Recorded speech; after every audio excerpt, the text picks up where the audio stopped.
Good morning all of you. देखिएगा students, कल मैंने पीडीएफ सेंड की थी, उसका एक्सप्लेनेशन देखिएगा। 13.3 एक्सरसाइज कंप्लीट हो गई थी। 13.4 की बात करते हैं। 13.4 के कॉन्सेप्ट। 13.4 में है क्या? Scalar triple product. क्या है? Scalar triple product. देखिए क्या होता है। वेक्टर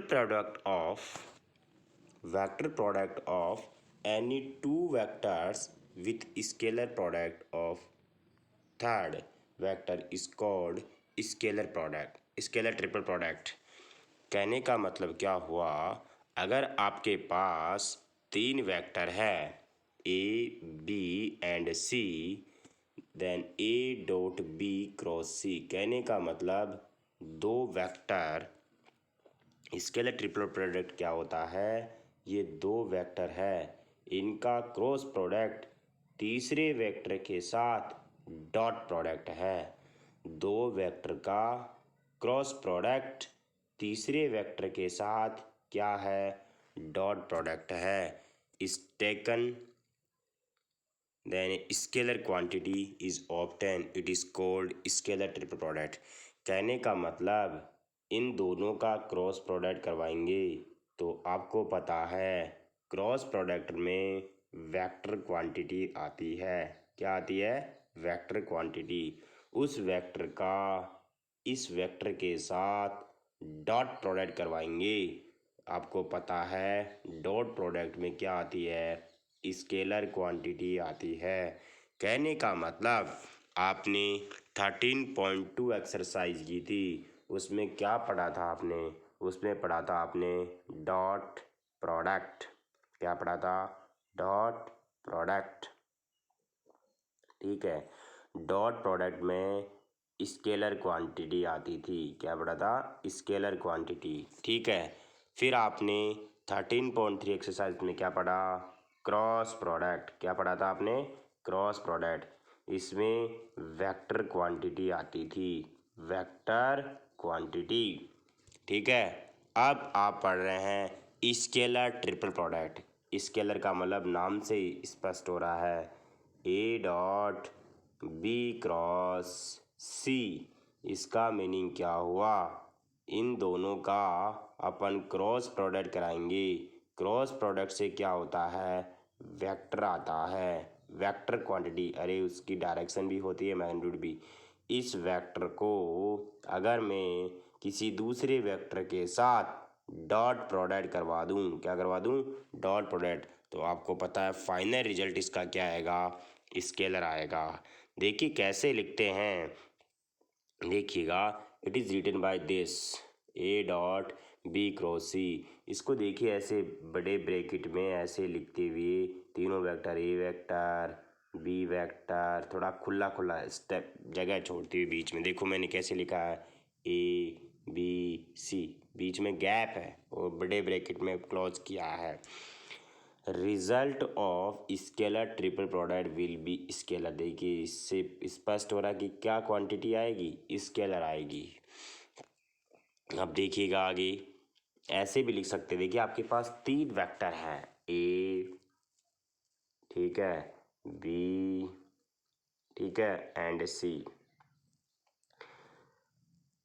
ए डॉट करोगे तो अगला बी क्रॉस सी करना पड़ेगा, बी डॉट सी करोगे तो सी क्रॉस ए करना पड़ेगा, सी डॉट करोगे तो ए क्रॉस बी पढ़ना पड़ेगा। तो A dot B cross C, B dot C cross A, C dot A cross B.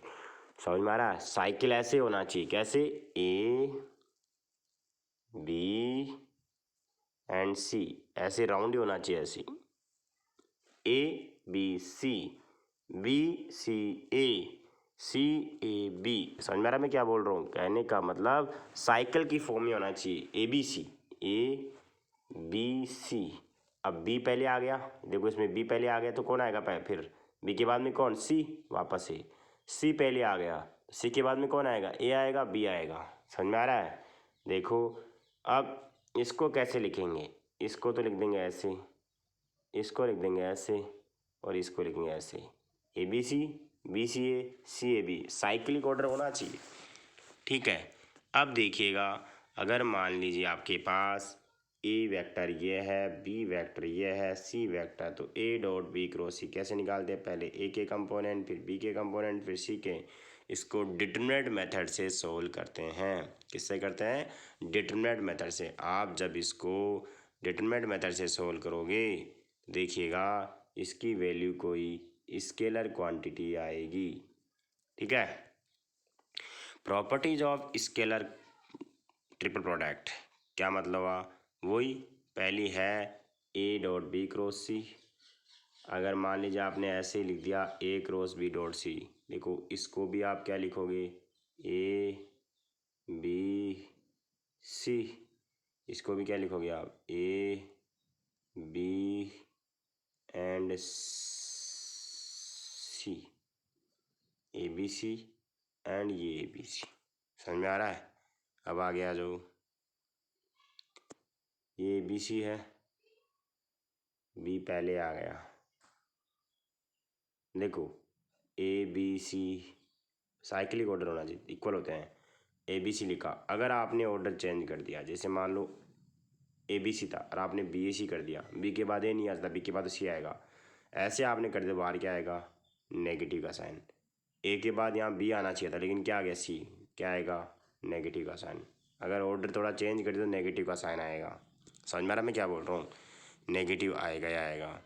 अरे ए बी सी आना चाहिए था, लेकिन आ क्या गया? ए सी बी आ गया, तो नेगेटिव आ जाएगा। आना क्या चाहता? ए बी सी, लेकिन आ क्या गया? ए सी बी। ये यहाँ आना चाहिए था और ये यहाँ आना चाहिए था। ठीक है, तो इस बाहर क्या आ जाएगा? नेगेटिव का साइन। अगर मान लो सेम आ गया, जैसे ए ए या ए या बी बी, तो वैल्यू क्या थी? जीरो। अब मैं प्रूफ बता रहा हूँ कैसे जीरो होती है। आ जाओ।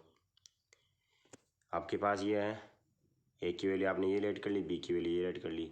ए के कंपोनेंट, पहले ए के कंपोनेंट आएंगे, फिर ए के आएंगे, फिर सी के। ए के सी के।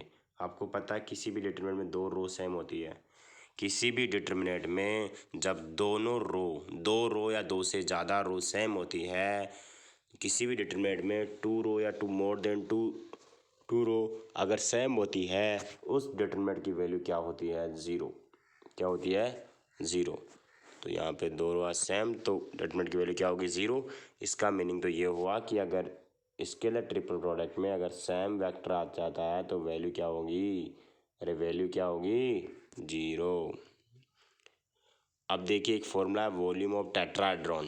टेट्राहेड्रॉन देखिए डायग्राम ऐसे है, ये आपके पास ओरिजिन है, ये ए है, ये बी है और ये सी है। ओरिजिन के रेस्पेक्ट में ए का पोजीशन वेक्टर ए, बी का पोजीशन वेक्टर बी, ओरिजिन के रेस्पेक्ट में होता है पोजीशन वेक्टर, सी पॉइंट का पोजीशन वेक्टर सी। तो मैंने क्या लिखा? Let in tetrahedron O is the origin and tetrahedron O is the origin and A, B, C are other vertices volume of tetrahedron। देखिए formula ये होता है 1/6 ABC का स्केलर ट्रिपल प्रोडक्ट। 1/6 ABC का स्केलर ट्रिपल प्रोडक्ट। ठीक है, 1/6 ABC का scalar triple product है ना। ABC क्या है? ए के बी के सी का position vector with respect to origin. अब आ जाओ volume of parallelepiped whose coterminous edges are given by A B and C. अगर मान लीजिए उसके एजेस दी हुई है, क्या दी हुई है? एजेस के वेक्टर दिए हुए हैं। अरे पैरेललोपाइड है, उसके अगर मान लो एजेज दी हुई है, एजेज के वेक्टर दिए हुए हैं, एजेज के वेक्टर दिए हुए हैं, तो वॉल्यूम ऑफ पैरेललोपाइड होता है ए बी सी। अब देखिएगा students, necessary and sufficient condition for the three non parallel नहीं है, नॉन जीरो, ना तो पैरेलल है ना ही जीरो है, A B C to be coplanar is that. ये कहने का मतलब नेसेसरी एंड सफिशिएंट कंडीशन ऐसे बतानी है कि तीन वेक्टर हैं, ए बी एंड सी, ये तीनों वेक्टर ना तो पैरेलल है ना ही जीरो है इनकी वैल्यू। अगर ये कोप्लेनर है, ये तीनों वेक्टर को मतलब एक ही प्लेन में है लेकिन पैरेलल नहीं है, तो इनका जो स्केलर ट्रिपल प्रोडक्ट आता है वो ज़ीरो आता है। अगर तीन वेक्टर कोप्लेनर है, उनका स्केलर ट्रिपल प्रोडक्ट क्या आएगा? ज़ीरो। अब इसकी नेसेसरी कंडीशन कैसे समझेंगे, सफिशिएंट कैसे कंडीशन कैसे समझेंगे? Let A B and C are three non zero, मतलब इनकी वैल्यू ज़ीरो नहीं है। नॉन कोलिनियर कोप्लेनर वेक्टर्स, कहने का मतलब अगर ये वेक्टर नॉन जीरो हो एंड नॉन कोलिनियर प्लेनर हो, मतलब नॉन कोलिनियर कोप्लेनर, लीनियर नहीं हो मतलब पैरेलल नहीं हो लेकिन प्लेन एक ही प्लेन में हो, एक ही प्लेन में तीनों वेक्टर पड़े हैं, तो क्या लिखेंगे? As we know that B cross C, आपको पता है जब दो वेक्टर होते हैं बी क्रॉस सी, तो इनकी जो डायरेक्शन होगी, इन दोनों वेक्टर का जो रिजल्ट आएगा, इन दोनों वेक्टर का जो क्रॉस प्रोडक्ट जो रिजल्ट आएगा, उसकी डायरेक्शन इन दोनों के क्या होगी? परपेंडिकुलर होगी। आपको बताया था मैंने 13.3 एक्सरसाइज में, जब दो वेक्टर का क्रॉस प्रोडक्ट करवाते हैं तो उनकी जो रिजल्ट आता है उसकी डायरेक्शन होती है वो दोनों वेक्टर की क्या होती है? परपेंडिकुलर। तो इसमें मैंने सेंटेंस में क्या लिखा है? As we know that B cross is perpendicular to the plane of B and C, कहने का मतलब ये मान लीजिए आपके पास कोई प्लेन है, मान लीजिए ये आपके पास कोई प्लेन है, प्लेन का जानते हो समतल है, इसमें कोई वेक्टर पड़ा है ए, मान लो बी पड़ा है, एक वेक्टर पड़ा है बी और दूसरा वेक्टर पड़ा है सी। आप जैसे बी क्रॉस सी करोगे तो जो बी क्रॉस सी का जो रिजल्ट आएगा उसकी जो डायरेक्शन होगी वो इन दोनों इस प्लेन यानी कि इन दोनों वेक्टर के क्या होगी? परपेंडिकुलर होगी। क्या होगी? परपेंडिकुलर होगी। तो मैंने ऐसे ही लिखा है, as we know that B cross C is perpendicular the plane of B and C, B cross C is perpendicular to A B C. आपको पता है प्लेन के अंदर एक ही कोप ए, यहाँ पे देखिएगा ये ए है, ये बी है, ये सी है, आपको पता है इन दोनों का आपने क्रॉस प्रोडक्ट करवाया था तो उसकी डायरेक्शन परपेंडिकुलर आई थी इस प्लेन की। ए बी सी तीन वेक्टर पड़े हैं, एक ही प्लेन में पड़े हैं, बी और सी को आप क्रॉस प्रोडक्ट करवाओगे और बी और सी को क्रॉस प्रोडक्ट कराओगे तो जो उसकी डायरेक्शन होगी बी क्रॉस सी की जो डायरेक्शन होगी वो क्या होगी? बी और सी के क्या होगी? परपेंडिकुलर होगी। लेकिन आपको पता है जब बी और सी के ये बी क्रॉस सी आपने लिखा था, सोल्व किया आपने, तो जो इसकी डायरेक्शन है वो इसके और इसके क्या है? परपेंडिकुलर। तो ऑटोमेटिकली इसके भी क्या होगी? Perpendicular, because A B C are in same plane. जब इस बी क्रॉस सी की वैल्यू, इसकी डायरेक्शन अगर इस वेक्टर ए के परपेंडिकुलर है, ये भी कोई वेक्टर है, ये भी क्या है? कोई वेक्टर है, और ये भी क्या है? कोई वेक्टर है। जब दो वेक्टर, एक तो ये वाला बी क्रॉस सी वाला और एक ए वाला, कौन सा वाला?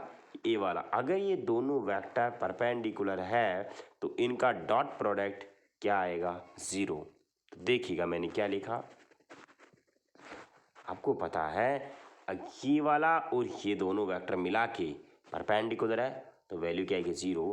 तो ए बी सी की वैल्यू इसको ऐसे लिख सकता हूँ मैं, ए बी सी की वैल्यू ज़ीरो। इसका मतलब स्केलर ट्रिपल प्रोडक्ट में वैल्यू अगर कोप्लेनर है तीन वेक्टर्स तो वैल्यू क्या होती है? ज़ीरो।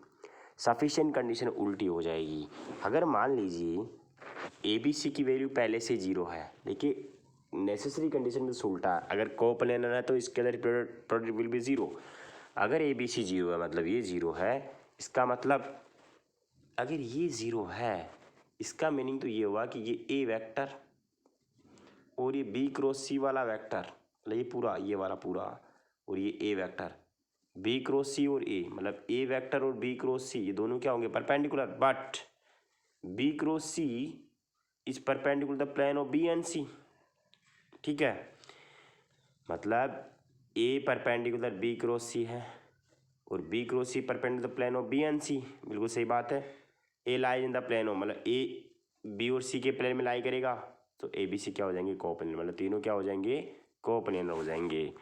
अब देखिएगा स्टूडेंट्स, मैंने कल आपको इतने 3 पेज ही भेजे थे, मैंने पीडीएफ में 3 पेज सेंड किए थे, लेकिन मैं आज 2 पेज और भेजूंगा आपको अलग से। लेकिन एक्सप्लेनेशन आपको जो समझाऊंगा वो मैं इन तीनों पेजों के साथ ही समझा रहा हूँ। क्या बोल रहा हूँ मैं, जो इनको समझाऊंगा वो तीनों, कल वाले 3 पेज, आज वाले 2 पेज एक ही साथ समझा रहा हूँ, लेकिन मैं आपको 2 पेज की पीडीएफ आज भी सेंड कर रहा हूँ। देखिए, पहला है प्रूव दैट, क्या है, प्रूव दैट आई जे के, 2 क्वेश्चन है इसमें। प्रूव दैट आई जे के स्केलेटल प्रोडक्ट में, और ये इक्वल टू 0 और ये के वाला है। तो पहले वाली की LHS लिखी, ये लिख दी, और ये आई डॉट जे क्रॉस आएगा, आई डॉट, अरे अभी थी ABC वो लिखा था ना स्केलेटल प्रोडक्ट में, आपको पता है जे और के का क्रॉस प्रोडक्ट करवाएंगे तो क्या आएगा, आई आएगा। और आपको पता है के और जे का कराएंगे तो माइनस का आई आएगा। मैंने बताया 13.3 एक्सरसाइज में आई डॉट आई 1 होता है, आई डॉट माइनस आई -1 हो जाएगा, तो वैल्यू कितनी आ जाएगी, 0। ये आपका RHS है, answer LHS equal to RHS। इसका सेकंड पार्ट देखिएगा, ये आपके पास सभी क्वेश्चन दिया हुआ है, LHS नोट कर ली, तो ऐसे सेट कर दिया इनको, आई डॉट के क्रॉस ए अभी तो किया था, अब इसके लिए अरे ABC को कैसे सेट किया था अपन, A B एंड C को कैसे किया था, पहले वाले के साथ डॉट और अगले वाले के साथ क्या किया था, क्रॉस। तो ऐसे इसमें कर रहे हैं। अब देखो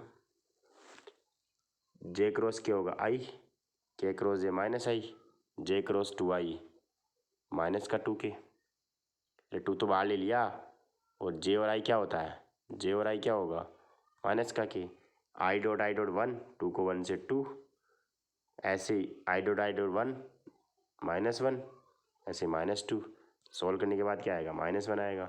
क्वेश्चन नंबर सेकंड, ABC, ए दे रखा है, बी दे रखा है, और क्या दे रखा है, सी दे रखा है। ये ए है, ये बी है, ये सी है, आपको ये कैलकुलेट करना है। तो डिटरमिनेंट मेथड से सॉल्व करेंगे, पहले ए के कंपोनेंट, फिर बी के कंपोनेंट, फिर सी के कंपोनेंट। सॉल्व करने का तरीका कैसे होता है पता है आपको, अरे डिटरमिनेंट को कैसे सॉल्व करते हैं, इस रो के करेस्पॉन्डिंग सॉल्व करेंगे। पहला एलिमेंट 2 है, 2 को लिख दिया, 2 के सामने वाले को खा जाओ, क्या बचे, 2 -1 -2 बचा, इस 2 को 2 से मल्टीप्लाई करो तो 4, बीच में माइनस का साइन आता है, -1 को -1 से मल्टीप्लाई करो, प्लस का 1। आगे जब अगला एलिमेंट सोल्व करेंगे तो बाहर माइनस आता है, पहले यहाँ प्लस फिर यहाँ माइनस, अगला एलिमेंट क्या, माइनस का 3। अब इसके सामने वाले को खा जाओ, 1 को 2 से मल्टीप्लाई 2, फिर माइनस का साइन आता है, 3 को -1 से मल्टीप्लाई करो, -3। आगे बात सुन में, अब आपको पता है पहले आपने लिखा प्लस, फिर माइनस, फिर वापस प्लस आएगा, इस रो के करेस्पॉन्डिंग करें, ये हो गया 2 का काम, -3 का काम, 4 का काम करेंगे तो 4 बाहर है, 4 के सामने वाले को खा जाओ, 1 को -1 से मल्टीप्लाई करो, माइनस का 1, बीच में माइनस का साइन आएगा, 6 आएगा। सोल्व करने के बाद देखिए ये कट गया है, आप जो आपको मैं पीडीएफ भेजूँ, मैंने पीडीएफ भेजा है, उसके अंदर इसका सॉल्यूशन भी है, पीडीएफ भेजा उसमें इसका सॉल्यूशन भी है, आप देख लीजिए इसका आंसर क्या होगा। क्वेश्चन नंबर 3 की बात देखिएगा, प्रूव दैट 3 वेक्टर्स है, ये वाला और ये वाला, तीनों क्या कोप्लेनर, लेट कर लिया, ए की वैल्यू, बी की वैल्यू, सी की वैल्यू, कोप्लेनर है, इसका मतलब इसकी वैल्यू क्या आनी चाहिए, इसके लिए ट्रिपल प्रोडक्ट की क्या वैल्यू क्या आनी चाहिए, 0 आनी चाहिए। अगर 3 वेक्टर कोप्लेनर है तो इसकी वैल्यू क्या आनी चाहिए, 0 आनी चाहिए। तो सोल्व करेंगे, पहले ए का कंपोनेंट, फिर बी के कंपोनेंट, फिर सी के कंपोनेंट। सोल्व करने का तरीका जानते हो आप, कैसे सोल्व करेंगे, अभी बताया था, इस रो के करेस्पॉन्डिंग सोल्व करेंगे। इस रो का फर्स्ट एलिमेंट बोलो -2, इसके सामने वाले को खा जाओ, 4 को -2 से माइनस का 8, बीच में किसका चिन्ह आता है, माइनस का, -2 को -2 से मल्टीप्लाई करो 4, फिर आपको पता है ये ऐसा कैसा लिखा, ये तो आएगा ही आएगा -2, लेकिन आगे किसका साइन आएगा, माइनस का आएगा, अगले वाले में क्या आएगा, प्लस का आएगा। यहाँ पे किसका आया था, अरे ये -2 तो पहले से ही था, लेकिन इसके आगे किसका साइन आया, प्लस का ही था। ये -2 तो पहले से ही था, लेकिन इसके आगे किसका साइन आया, प्लस का। तो आपको पता है इसके करेस्पॉन्डिंग गायब करेंगे, इस -2 को इससे -2 से मल्टीप्लाई करें तो 4 आ जाएगा, बीच में माइनस का साइन आता है, देखो बीच में माइनस का साइन, -2 को 4 से मल्टीप्लाई -8। अगले वाला प्लस का 4 है, 4 ऐसा कैसा, खा दो इनको। -2 को -2 से प्लस का 4, बीच में माइनस, 4 को 4 से 16 आ जाएगा। सोल्व करने के बाद वैल्यू कितनी आएगी, 0। 0 वैल्यू आ गई, तो इसका मतलब स्केलर ट्रिपल प्रोडक्ट की वैल्यू क्या आएगी, 0। जब स्केलर ट्रिपल प्रोडक्ट 0 होता है तो ABC क्या होंगे, कोप्लेनर होंगे। अगला क्वेश्चन है 4 वाला। For which value of lambda following vectors are coplanar. आपको पता है इसमें 2 पार्ट है, एक पार्ट मैं करवा रहा हूँ, एक पार्ट आपको करना है। A दिया हुआ, B दिया हुआ, C दिया हुआ है, ABC कोप्लेनर है। इसका मतलब स्केलर ट्रिपल प्रोडक्ट की वैल्यू 0 होगी। पहले A के कंपोनेंट, फिर B के कंपोनेंट, फिर C के कंपोनेंट। और इस डिटरमिनेंट को आप सोल्व करोगे, ये डिटरमिनेंट आप सोल्व करोगे, उसकी वैल्यू क्या है, 0। अरे डिटरमिनेंट को आप सोल्व करोगे, उसकी वैल्यू क्या है, 0। ठीक है, तो ऐसा का ऐसा, और इसको बाकी वो आप सोल्व करोगे, वैल्यू 0 आएगी। यहाँ से लैम्डा की वैल्यू क्या आ जाएगी, -4। तो स्टूडेंट्स, जिस भी स्टूडेंट्स के डिटरमिनेंट समझ में नहीं आया, डिटरमिनेंट का कॉन्सेप्ट समझ में नहीं आया, आप मेरे से मैसेज के थ्रू पूछ सकते हो डिटरमिनेंट का कॉन्सेप्ट, कैसे डिटरमिनेंट सोल्व करते हैं। जितना पढ़ा दिया उतने कॉपी में काम कीजिएगा। एक बात और, जैसे मैं क्वेश्चन लिखता हूँ, क्या लिखता हूँ, क्वेश्चन। अगर आपके पास बुक है तो आप क्वेश्चन नोट नहीं करें, क्वेश्चन नंबर डाल के सॉल्यूशन लिखें। अगर आपके पास बुक है तो क्वेश्चन नंबर डाल लो और सॉल्यूशन लिखो। ठीक है, मैंने कल की PDF और आज की PDF दोनों को एक्सप्लेन किया है। आज की PDF में 2 ही पेज हैं। आप 13.4 एक्सरसाइज की बाकी के क्वेश्चन आप सोल्व कर सकते हो। 13.4 एक्सरसाइज के बाकी क्वेश्चन सोल्व कर सकते हो। आज के लिए बस इतना ही काफ़ी। Thank you.